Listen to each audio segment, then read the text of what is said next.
अगर मैं खुले लफ्जों में कहूं तो ये वेस्ट के मुंह के ऊपर तमाचा है, और बड़ा सही तमाचा मारा है मोदी साहब, बहुत सही। उनके पास चॉइस क्या था मोदी साहब, क्या चॉइस? जब अफगानिस्तान से अपने बच्चों की डेड बॉडियां ये उठा के भागे थे तो लोगों ने, दुनिया ने देखा था, वो नजारा दुनिया ने देखा था। आज रेड सी के अंदर होती इनको रोजाना थप्पड़ मारते हैं, दुनिया देखती है।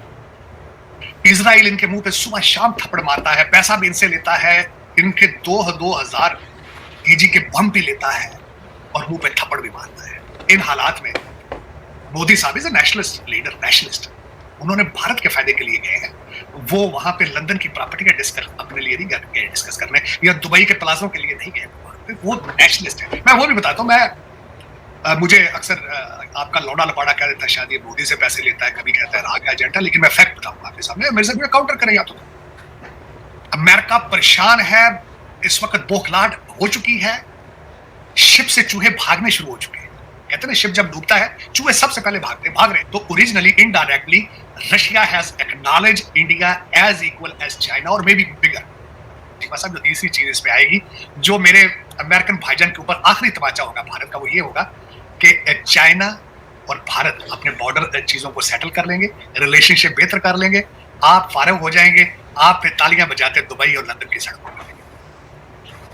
ये आपने बड़ी खूबसूरती से भारत की दुश्मनी बेची है, चाइना को बड़े बेची, बड़े प्लाजे आपने दुबई में बनाए सिर्फ इस वजह से, लंदन में बड़ी प्रॉपर्टी बनाई सिर्फ, ओए इंडिया ये कर देंगे, ये जहाज आ रहा है, हमने जहाज बना लिए, हमने जहाज चाइना के साथ इकट्ठे बना लिए, हमने टैंक बना लिए, फला स्वाब बनाया, सिर्फ कौम को बेवकूफ बनाया, और आपने क्या बनाना था। तीसरा सबसे बड़ी बात है कि भारत की उड़ती हुई इकॉनमी, दो स्ट्रॉन्गेस्ट कंट्रीज आपस में मिल रहे हैं, चाइना के बारे में डिस्कस हो रहा है, और मैं इसको यहीं से स्मेल कर रहा हूं कि India resolving their issues with China in the future. और मुझे आपके 2 गुर्दे तो बेच दिए गए, हो सकता है आपका लिवर भी बेच दिया गया हो किसी अच्छी से ठंडे मॉल में बैठ के, IMF ना ले रहा हो तो कोई और ले लेगा। लेकिन ये कि आपके हालात अब आपके डिस्कस करना चाहता हूं, आप आज कहां हैं? चीमा साहब, इस्लामाबाद के अंदर सेनेट की एक्सटेंडिंग कमेटी है, उसमें सेनेटर सलीम मांडेवाला ने एक रेजोल्यूशन पेश किया है कि इस्लामाबाद क्लब के अंदर दूसरी बीवी और तीसरी बीवी को फ्री मेंबरशिप दी जाए। आपका नेशनल प्रॉब्लम ये है कि दूसरी और तीसरी बीवी को इस्लामाबाद क्लब की मेंबरशिप दी। दूसरा, आपकी हालत जिसको मैं देख के यहां पे पहले भी सारा दिन परेशान जख्मी होता हूं, सिविल एविएशन का एक डॉक्टर जो PIA के पायलट्स का लाइसेंस देता है, उसको आप खुद अपने कानों से बहरा था, ये आई डिस्कस।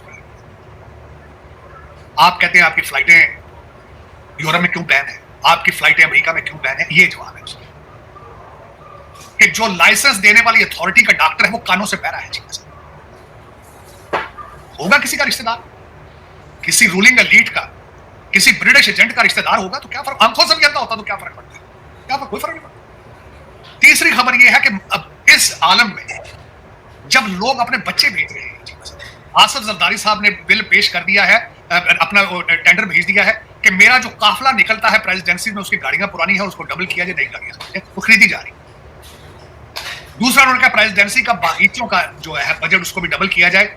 मुझे जब से यहाँ पे आया हूँ, मुगलिया, मुझे ताजमहल की जो है वो कहते हैं, मुझे वो फीलिंग्स नहीं आ रही। मैं निकलूं तो गुलाब आगे मेरे कदमों में हो, चमेली मेरे कदमों में हो, साथ सितार और तबला बज रहा, और मैं बार बार कहूं हनूज दिल्ली तो हनूज दिल्ली। सदर पाकिस्तान है तार साहब, उनका दिल तो करता है ना, आकर पाकिस्तान की आन है, शान है। चीमा साहब, बिजली का बिल कौम जो है वो बच्चे बेच रही है। जेलम के अंदर एक बुजुर्ग बच्चा लेके सड़क पर बैठ गया है, to buy my kid for 65,000 rupees. 65,000 में रुपीस, ये न्यूज है नेशनल। ये मैं वॉशिंगटन DC में बैठ के, आप समझते चीमा साहब, अगर मुझे ये चीजें पता है तो दुनिया नहीं देख रही आपके हालात क्या है, आप कहां से कहां जा रहे हैं। मोदी साहब क्या डिस्कस कर रहे हैं, मोदी साहब ने सामने बैठ के क्या कहा है, मैंने एक लफ्ज सुना है अभी उन्होंने डिस्कस किया है पुतिन के साथ। उन्होंने कहा मैं 3rd टर्म में तिगना काम करूंगा पहले से ज्यादा। मुझे पता है कौम ने मुझे मैंडेट क्या दिया, और आपका मैंडेट प्रेसिडेंट मांग रहा है मेरी गाड़ियों का काफिला बढ़ाओ और नई गाड़ियां खरीदो उसके लिए। How dare you do that. हाँ, बाहर ये कहते हैं इस्लामी जमहूरिया पाकिस्तान है, वी आर इस्लामिक, हम लोगों को जिंदा जला देते हैं, जिंदा जला, ब्लास्फेमी हम जिंदा जला देते हैं, क्योंकि आपके बजट भी आप अमेरिकन बनाते हैं, हर चीज वही कर रहे हैं, सारे पैसे भी उन्होंने देने हैं। दुख के साथ है, पैसे तो वो लंदन में रिसीव होंगे या दुबई में होंगे या कहीं टोरंटो उनका हिस्से पहुंचेंगे, लेकिन दुख वाली बात है कि आपके हालात बहुत खराब है। मैं कहता हूँ बिजली के बिल जो है, लोगों ने मुझे, कई दोस्तों ने भेजे, उन्होंने कहा यार हमारे हाथ खड़े हैं, क्या करें, लेकिन अफसोस के साथ निकल नहीं सकते। निकले कैसे, DNA के अंदर बगावत नहीं, आपको अर्ज की थी कि रशिया और आपके पास इतना पैसा मौजूद है, लेकिन कुछ लोगों के पास। मैंने आपको बहुत अरसा पहले कहा था चीमा साहब, आपकी रोटी डॉलरों और पाउंडों में हो जाए, यूरो में हो जाए, फिर भी कोई प्रॉब्लम नहीं। आपने कहा था, लेकिन शहरों में लाहौर, इस्लामाबाद, जो एक बेल्ट है आपकी इस्लामाबाद से लाहौर तक जीटी रोड के आसपास, और लाहौर से कराची तक जीटी रोड के आसपास, और पेशावर और कुछ शहरों, हाँ, जो गरीब लोग हैं जिनका कोई उनके हाथ में था, क्योंकि सारा दिन मुझे मैसेज आते हैं पाकिस्तान से। मैं तो खराब, मेरे साथ स्कैमर्स भी मुझे स्कैम भी बहुत करते हैं वो, लेकिन ये कि अब मैंने छोड़ दिया। लेकिन पहले बड़ी बड़ी खौफनाक यहाँ तक करते हैं चीमा साहब कि मुझे किसी ने कहा था कि मेरा बाप अस्पताल में है, तो मैंने उसको कहा था कि बाप का एड्रेस भेजो, तो आएगा मैं बाप भेज दूंगा किसी को देके, तो उसने गलत किसी का भेज दिया था एड्रेस मुझे। तो मैं जब बंदा भेजा तो वहाँ पे कुछ और था चीमा साहब। बल्कि एक आज छोटी सी आप कौम के हवाले से छोटा सा चुटकुला भी आपसे शेयर करना चाहूंगा। किसी बंदे ने, जो हालत है इस वक्त कि किसी बंदे ने एक मुर्गा देखा, तो उसने मुर्गे को पकड़ लिया, उसने कहा कि मैं इसको खाऊंगा मुर्गे को उसने कहा भी मैं तुम्हें कल हलाल करके खा लूंगा। दूसरे दिन उठा मुर्गे ने, सुबह उठ के अजान दी, बांग दी, तो उसने कहा अगर तुमने कल बांग दी तो मैं तुम्हें हलाल करूंगा, मैं इसको खा जाऊंगा। तो दूसरे दिन मुर्गे ने बांग दी। दूसरे दिन मुर्गा उठा तो उसने अपने परों को फैलाया, तो दूसरे दिन उसने कहा कि अगर मैंने दोबारा तुम्हें पर हिलाए तो मैं तुम्हें खा जाऊंगा। तो उसने तीसरे दिन पर भी ना हिलाए, तो उसने गर्दन जरा बाहर निकाली, तो तीसरे दिन उसने कहा कि तुमने अगर गर्दन निकाली तो मैं तुम्हें कल खा जाऊंगा। तो उसने गर्दन भी ना निकाली मुर्गे ने। पांचवें दिन उस बंदे ने, जब उसने गर्दन भी ना निकाली, तो उसने कहा कि तुम इस तरह करो, अंडा दो। तो मुर्गा रोना शुरू हो गया आगे से। तो उसने कहा कि अब रो क्यों रहे हो? उसने कहा मैं अंडा तो दे ही नहीं सकता, इससे तो अच्छा था जिस दिन पहले तुमने मुझे बांग देने के लिए मना किया था, मैं उसी दिन ही मारा जाता। तो आप 76 साल का चक्कर पूरा कर चुके हैं।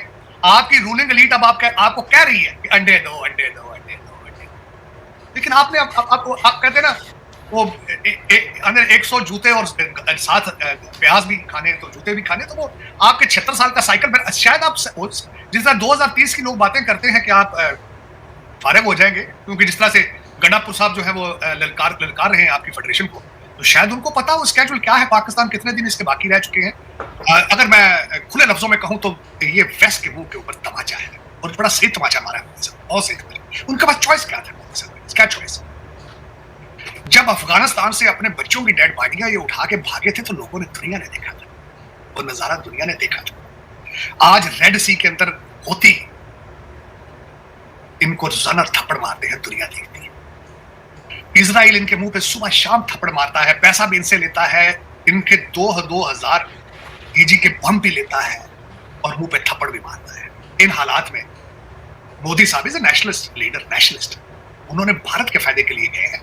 वो वहां पे लंदन की प्रॉपर्टी का डिस्कस अपने लिए नहीं गए डिस्कस करने, या दुबई के प्लाजों के लिए नहीं गए, वो नेशनलिस्ट है। मैं वो भी बताता हूँ, मुझे अक्सर आपका लौड़ा लपाड़ा कह देता है, शायद ये मोदी से पैसे लेता है, कभी कहता है राह का एजेंट है, लेकिन मैं फैक्ट बताऊंगा आपके सामने, मेरे से काउंटर करेंगे आप। तो अमेरिका परेशान है इस वक्त, बोखलाहट हो चुकी है, शिप से चूहे भागने शुरू हो चुके हैं। कहते हैं शिप जब डूबता है चूहे सबसे पहले भाग रहे। तो originally indirectly Russia has acknowledged India as equal as China, और मे बी बिगर। जो तीसरी चीज इसमें आएगी, जो मेरे अमेरिकन भाईजान के ऊपर आखिरी तमाचा होगा भारत का, वो ये होगा कि चाइना और भारत अपने बॉर्डर चीजों को सेटल कर लेंगे, रिलेशनशिप बेहतर कर लेंगे, आप फारिग हो जाएंगे, आप पे तालियां बजाते दुबई और लंदन की सड़कों पर।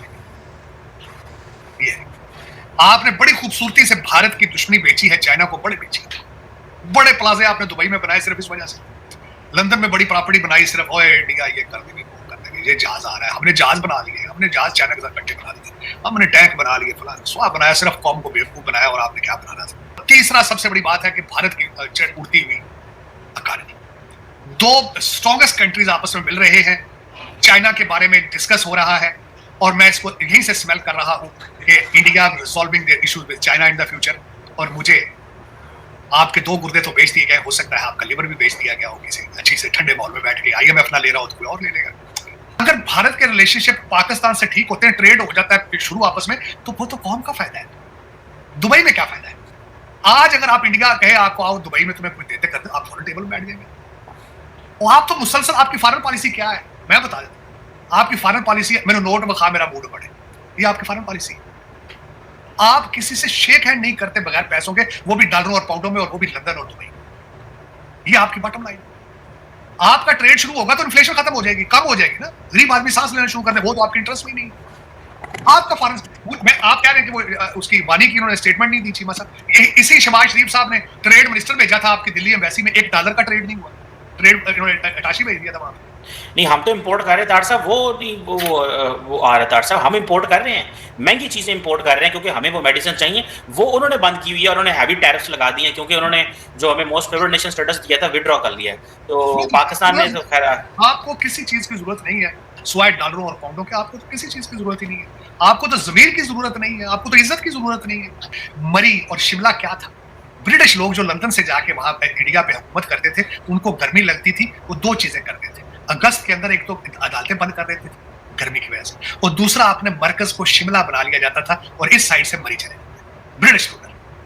तो फिर आप ब्रिटिश रूलर है 25 करोड़ बंदे मरन लगे लोड शेडिंग, आप लीडर कहते हो, हम लीडर है उनके, अवामी लीडर है, उनके साथ मरो फिर जाके चीमा साहब 25 करोड़ लोगों को भी मरी ले जाए ना साथ आप। नहीं तो तार साहब अब हुकूमत का काम थोड़ा है कि नाल बंदे लाके मरी टोल जाए, हर बंदे की जितनी इस्तात है, कोई एक साल चला जाता है, कोई दूसरे साल तार साहब चला जाता है। तार साहब इस कहते हैं कि इमरान खान जिधर जाते थे ना लोग इनकरेज होते थे टूरिज्म में, तो इसलिए शहबाज शरीफ नवाज शरीफ भी जाते हैं मरी में ताकि लोग टूरिज्म में इनकरेज हों। आपको नहीं लगता साहब ने सिर्फ स्वाय पिशौरी खेड़ी के दूसरी चीज को प्रमोट किया, उसने क्या प्रमोट करके या कड़ियां प्रमोट की जड़ियां बेचता रहे, उन्हें की प्रमोट, वो एक जब एक अजीब दास्तान है, वो एक और पाकिस्तान को मजीद रेडिकलाइज कर दिया उस बंदे ने। तो तालिबान खान सही कहते हैं कि आज जो पीटीपी कर रही है, आज जो भी सुबह रात के अंदर हो रहा है, उसका हीरो तो वही है, बात देखा जाए।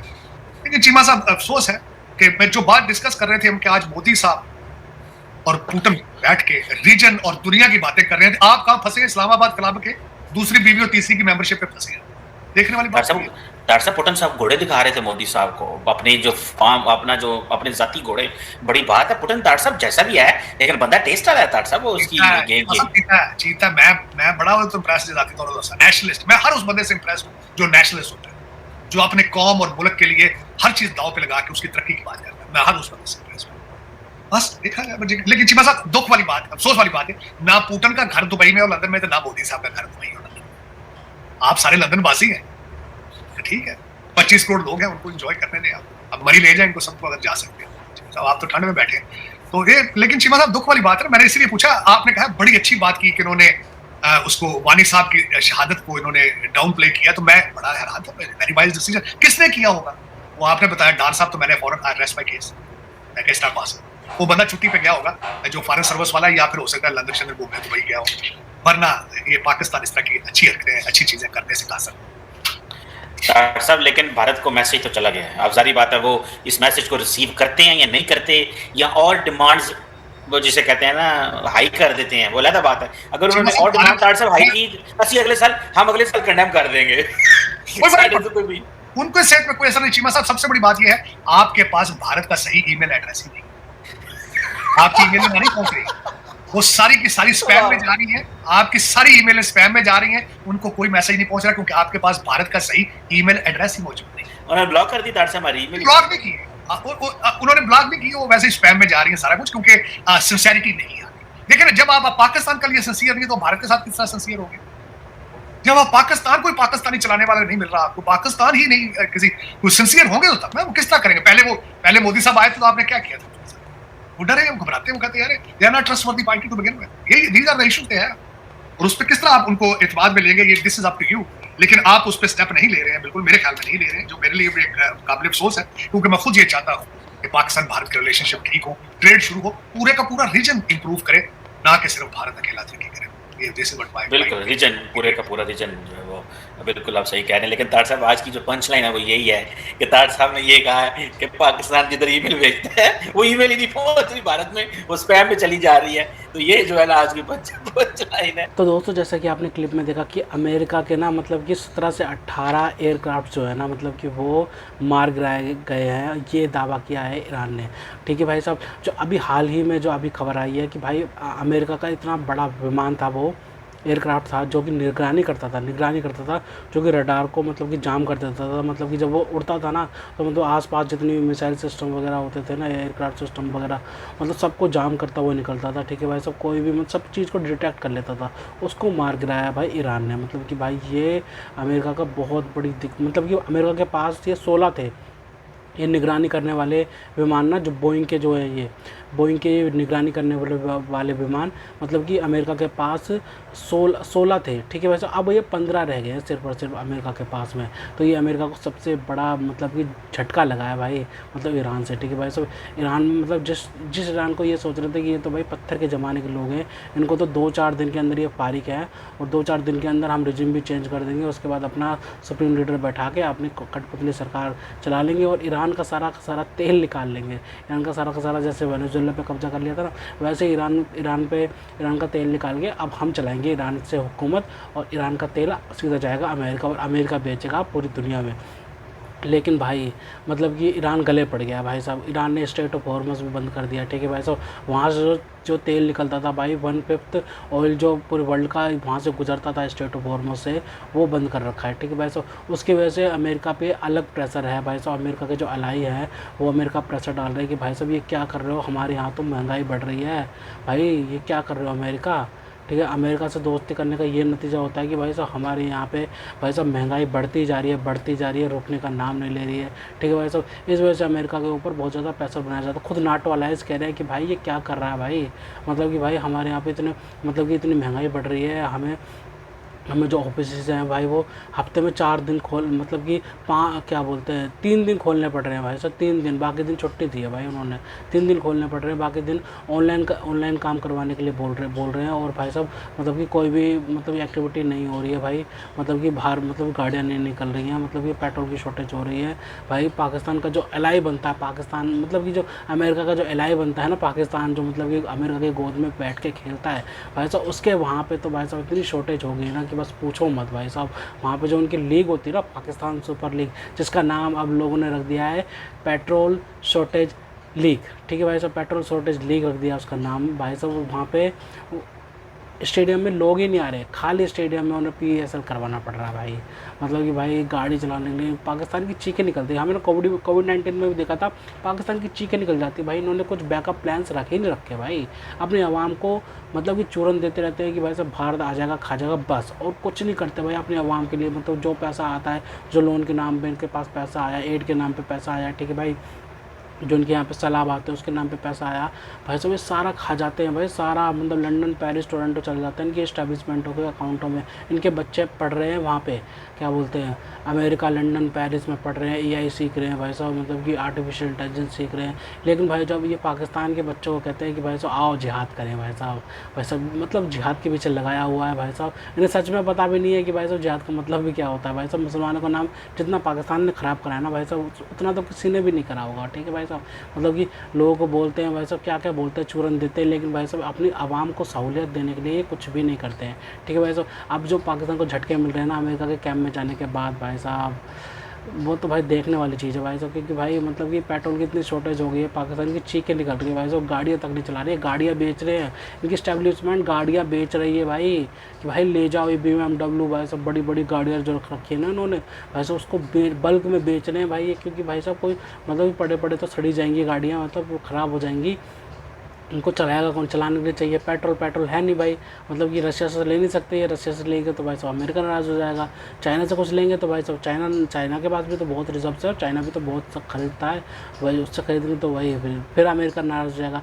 भारत से ले नहीं सकते कि भाई साहब इनकी आवाम का प्रेशर है, आवाम भी तो सपोर्ट करते हैं भाई, आवाम के दम पे तो चलते हैं, आवाम भी तो सपोर्ट करती है, आवाम को बदले में कुछ भी नहीं मिलता है उनकी, लेकिन भाई सपोर्ट तो करती है भाई उनकी आवाम। जो बात है अगर भारत से तेल लेंगे तो भाई आवाम से क्या बोलते हैं प्रोटेस्ट शुरू हो जाएंगे, ठीक है भाई साहब। दूसरी तरफ प्रोटेस्ट से याद आया, प्रोटेस्ट हो रहे हैं भाई साहब अमेरिका में भी ट्रंप के खिलाफ भाई साहब, लाखों की भीड़ बता रहा हूँ, लाखों की भीड़ जमा हो गई है ट्रंप के खिलाफ कि भाई साहब ये कर क्या रहे हो, हमारे टैक्स पेयर, हमारा अमेरिकन टैक्स पेयर का पैसा तुम भाई साहब जंगों में लगाए जा रहे हो, तुमने इराक, सीरिया, अफगानिस्तान कोई देश नहीं छोड़ा भाई साहब, वहाँ पे जाके तुमने भाई साहब इतना पैसा बहाया है भाई साहब। अमेरिका को भाई लगभग अभी बताया जा रहा है कि भाई साहब कम से कम 30-40 बिलियन डॉलर का नुकसान हो चुका है भाई साहब अमेरिका को भाई इस जंग में, स्टार्टिंग में ही भाई साहब, और हर दिन मतलब कि कम से कम 2-3 बिलियन का नुकसान हो रहा है अमेरिका को भाई, मतलब कि इतने सारे प्लेन मतलब कि क्रैश हो रहे हैं अमेरिका के, ठीक है भाई साहब, मतलब कि ऑन ग्राउंड मतलब कि फोर्सेस पे सप्लाई भेजी जा रही है, ठीक है भाई साहब। अब तो ये हो रहा है कि भाई मतलब कि उनकी